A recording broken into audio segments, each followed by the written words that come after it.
Think a 1 ohm subwoofer automatically hits harder than a 2 ohm sub. That's one of the biggest myths in car audio. The real answer has less to do with the number printed on the subwoofer and more to do with your amplifier, wiring, and how much power the system can actually deliver. In this video, I'm breaking down 1 ohm versus 2 ohm loads, why the difference matters, how wiring changes the final impedance, and which setup makes the most sense when you're chasing serious bass. First, let's clear up what that ohm number actually means. Ohms measure electrical resistance, or more accurately in a speaker system, impedance. Your subwoofer presents a load to the amplifier. The lower that load goes, the more current the amplifier usually has to supply.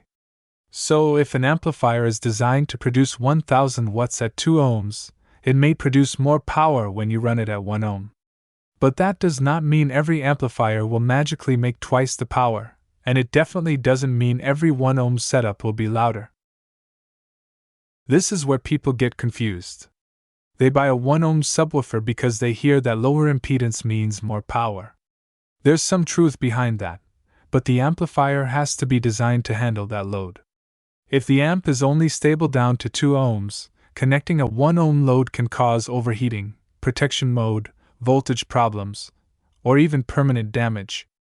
The amplifier determines what loads are safe.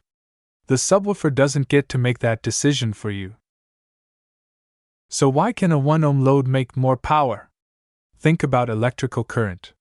When the amplifier maintains the same voltage, lowering the impedance allows more current to flow. The relationship is described by Ohm's law: voltage equals current multiplied by resistance. In a simplified amplifier example, dropping the impedance can allow the amp to deliver more current, and therefore more power. But real amplifiers have limits. The power supply, output devices, cooling system, and protection circuits all determine how much power the amp can actually produce. That's why amplifier ratings matter more than the subwoofer's ohm number by itself. Imagine you have two amplifiers. One is rated at 1000 watts RMS at 1 ohm and the other is rated at 1000 watts RMS at 2 ohms. If you connect the correct subwoofer configuration to each amplifier, both systems can deliver roughly the same amount of power to the sub. There is no magical bass advantage just because one system happens to use a 1 ohm load. Now let's talk about the part that causes even more confusion: voice coils. You'll commonly see subwoofers labeled SVC or DVC. SVC means single voice coil. DVC means dual voice coil. A dual voice coil subwoofer might have two 2 ohm coils, two 4 ohm coils, or other combinations. Those individual coils can be wired in series or parallel, and that changes the final load seen by the amplifier. For example, take a dual 2 ohm subwoofer. Wire the two coils in series and the amplifier sees 4 ohms. Wire those same coils in parallel, and the final load becomes 1 ohm. Same subwoofer. Same motor. Same cone. Completely different electrical load. That's why you can't just look at the label on the subwoofer and assume you know what impedance the amplifier will see. A dual 4 ohm subwoofer gives you another common option. Wire the coils in parallel, and you get a 2 ohm final load. Wire them in series and you get 8 ohms. So if your amplifier makes its rated power at 2 ohms, a dual 4 ohm subwoofer can be a great match. If your amplifier is specifically designed to deliver its maximum output at 1 ohm, you might choose a different voice coil configuration that allows you to reach that load. Here's where the "which one slaps harder?" question gets interesting. If the amplifier can safely produce significantly more RMS power at 1 ohm than it can at 2 ohms, a 1 ohm setup can have a performance advantage. But the subwoofer has to handle that power, the electrical system has to support it, and the amplifier needs enough cooling to operate reliably. If those pieces aren't matched, the theoretical power increase doesn't mean much in the real world. And there's another factor people forget: efficiency. A louder system isn't created simply by lowering impedance. Subwoofer sensitivity, enclosure design, available electrical power, amplifier efficiency, cabin response, and tuning all affect how much bass you actually hear. A properly designed 2 ohm system can easily outperform a poorly designed 1 ohm system. The enclosure is especially important. You can have a powerful amplifier and a monster subwoofer, but if the box is poorly designed for that driver, you can leave a lot of performance on the table. The airspace, port dimensions, tuning frequency, and enclosure type all change how the subwoofer behaves. If your goal is deep, controlled bass, don't sacrifice the enclosure just to chase a lower impedance.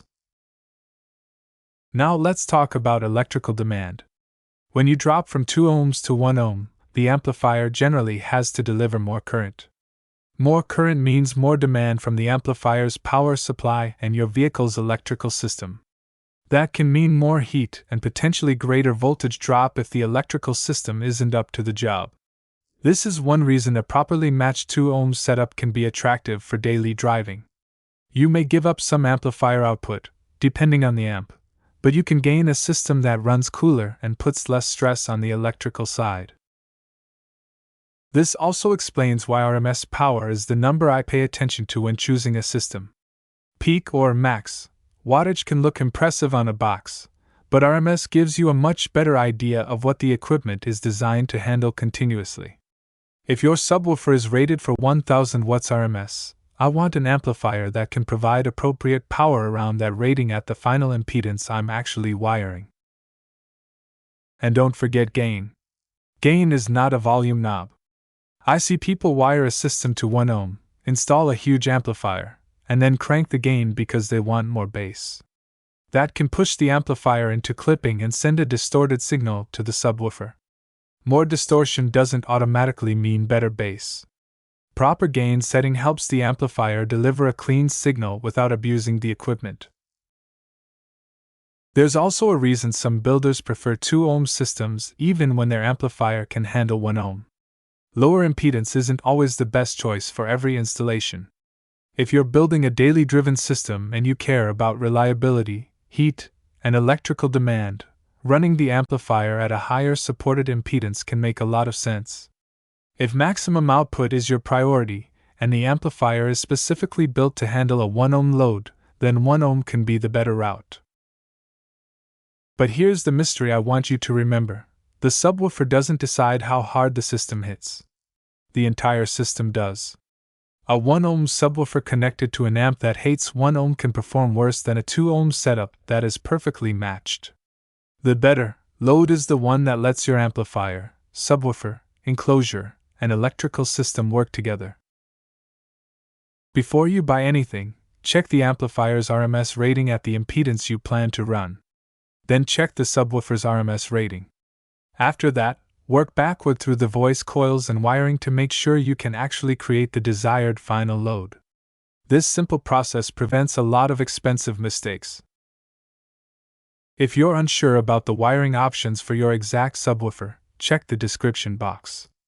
I've included additional resources and deeper guides that can help you understand series and parallel wiring, amplifier matching, and subwoofer setup. It's worth spending a few minutes checking the numbers before you spend hundreds of dollars on equipment. So, which one actually slaps harder, 1 ohm or 2 ohms? If everything else is equal and the amplifier produces substantially more clean RMS power at 1 ohm, the 1 ohm setup can have the advantage. But if the amplifier produces similar power at both loads, or the 2 ohm setup gives you better thermal and electrical headroom, there may be little reason to chase 1 ohm. My rule is simple: don't choose the impedance first. Choose the amplifier and subwoofer combination first, then wire the coils to create a safe load that lets both pieces operate where they perform best. That's how you get bass that is loud, clean, and reliable instead of just chasing a smaller number. And that's the real answer to the mystery. A 1 ohm load isn't automatically louder. A 2 ohm load isn't automatically better. The load only becomes powerful when the amplifier is built for it and the rest of the system can support it. Now I want to hear from you. Are you running your subwoofer at 1 ohm or 2 ohms? And what amplifier and subwoofer are you using? Drop the setup in the comments, because your system might reveal something that helps someone else avoid a bad match. If this video cleared up the ohm confusion, hit like, subscribe for more car audio breakdowns, and stick around for the next one.